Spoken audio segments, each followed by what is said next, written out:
warahmatullahi wabarakatuh. Nama saya Hairana, NIM A01190006, Prodi Agribisnis.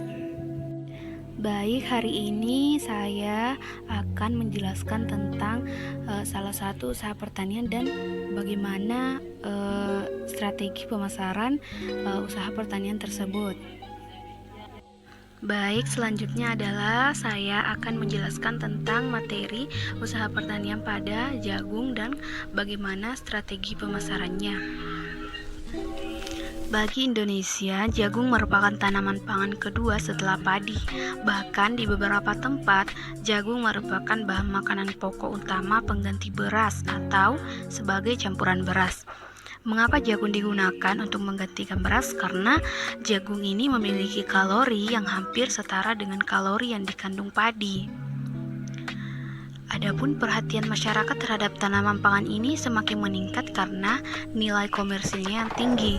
Dengan adanya pengusaha, tanaman ini dapat membantu perekonomian atau memberikan pendapatan yang tinggi bagi petani.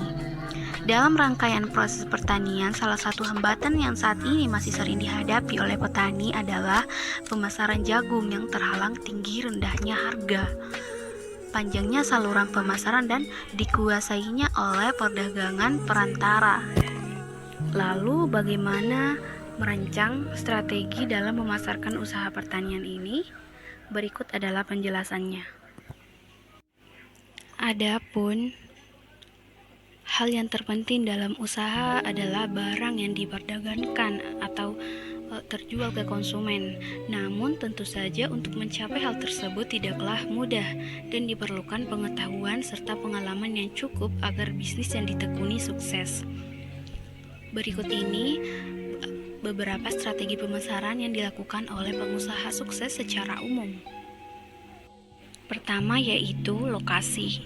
Dalam bisnis, hal yang terpenting merupakan lokasi di mana pemasaran dari produk dilakukan. Poin ini bukan berarti harus mempunyai properti pada tempat yang strategis, namun lebih ditekankan pada pelayanan dengan pendekatan ke konsumen. Mengapa faktor ini menjadi terpenting?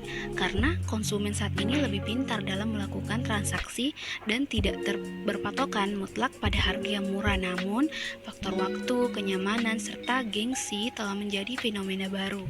Namun memang, faktor harga yang murah masih sebagai penentu pasar yang mayoritas. Lalu yang kedua adalah harga terjangkau.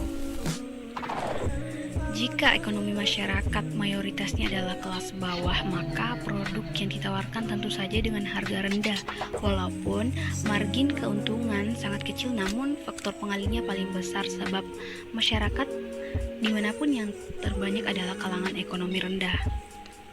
Begitu pula sebaliknya, jika lingkungannya merupakan masyarakat ekonomi menengah ke atas, maka faktor kualitas lebih diutamakan dibandingkan dengan harga produk. Yang ketiga adalah mampu menjaga kualitas. Faktor ini diperlukan pengalaman bisnis yang matang karena banyak faktor yang mempengaruhi kualitas produk yang dijual. Mulai dari bahan baku hingga faktor efisiensi menentukan kualitas barang yang ditawarkan.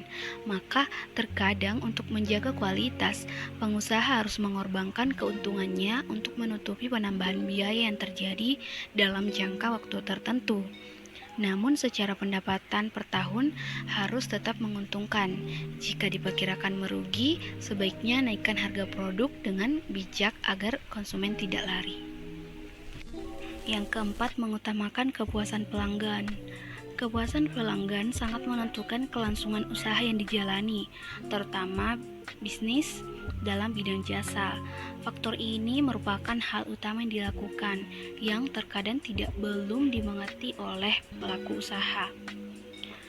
Tidak sedikit kesuksesan diraih karena jasa dari pelanggan yang menginformasikan secara sukarela ke orang lain. Misalnya, Google yang merajai di dunia maya tanpa mengiklan secara besar-besaran, namun cukup memberikan kepuasan ke pelanggan yang memakai fasilitas pada produk Google. Yang kelima yaitu inovatif. Agar barang yang ditawarkan laku, saat ini inovasi penyajian produk sudah menjadi hal wajib.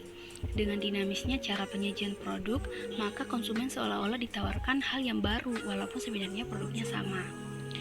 Itulah tadi 5 strategi yang dilakukan oleh para pebisnis dalam merencanakan strategi pemasaran produk yang akan dijalankan. Memang untuk menjalankan 5 hal tersebut, faktor finansial tetap diperlukan. Selanjutnya adalah strategi pemasaran pada jagung. Produk jagung merupakan kuliner sehat yang bisa ditawarkan kepada konsumen agar dapat diperhatikan, diminta, dipakai atau dikonsumsi sehingga mungkin memuaskan keinginan atau kebutuhan. Jagung ini merupakan makanan tren, tapi memiliki ketahanan pangan yang tinggi. Fluktuasi harganya lebih stabil dibanding makanan pokok pengganti nasi lainnya. Nah, saya akan menjelaskan 3 strategi pemasaran pada jagung. Yang pertama yaitu inovasi. Nah, strategi yang diterapkan pada produk jagung yaitu inovasi yang sesuai dengan keinginan konsumen, sehingga jagung dapat dikombinasikan dengan berbagai jenis makanan pendukung atau rasa varian lainnya. Bahkan, proses pengolahannya dapat dikukus atau dibakar sesuai dengan kreasi dan permintaan dari pasar. Para mitra disarankan untuk kreatif dalam pengolahan jagung ini agar terlihat menarik dan tidak membosankan. Yang kedua yaitu menciptakan merek dagang. Dalam pengembangan wilayah yang terpenting dari manajemen produk melibatkan branding, menciptakan merek dagang yang mudah dicerna oleh segala kalangan usia. Karena penggemar jagung datang dari berbagai kalangan usia, pemakaian nama merek adalah identitas mitra usaha untuk mendapatkan simpati pasar atau konsumen. Ada kemungkinan nama merek dagang yang Anda pilih memiliki prospek cerah di masa depan, dan ini menjadi aset Anda dalam mengembangkan potensi usaha di kemudian hari. Sedangkan untuk peningkatan nilai jual atau nilai tambah dari produk jagung dapat dilakukan dengan penampilan yang dikemas semenarik mungkin. Yang ketiga adalah keberadaan atau strategi positioning. Dengan menggunakan strategi positioning dapat menyesuaikan keperluan target pelanggan. Daya beli pasar sangat berperan dalam menentukan harga. Semakin tinggi tingkat kualitas hidup daerah outlet kita berjualan, maka semakin tinggi kita dapat menentukan harga. Dan ini berguna untuk mendapatkan keuntungan yang lebih maksimal. Itulah yang dapat saya jelaskan tentang strategi pemasaran pada jagung. Sekian dari saya. Jika ada salah kata mohon dimaafkan. Wabillahi taufiq wal hidayah. Wassalamualaikum warahmatullahi wabarakatuh.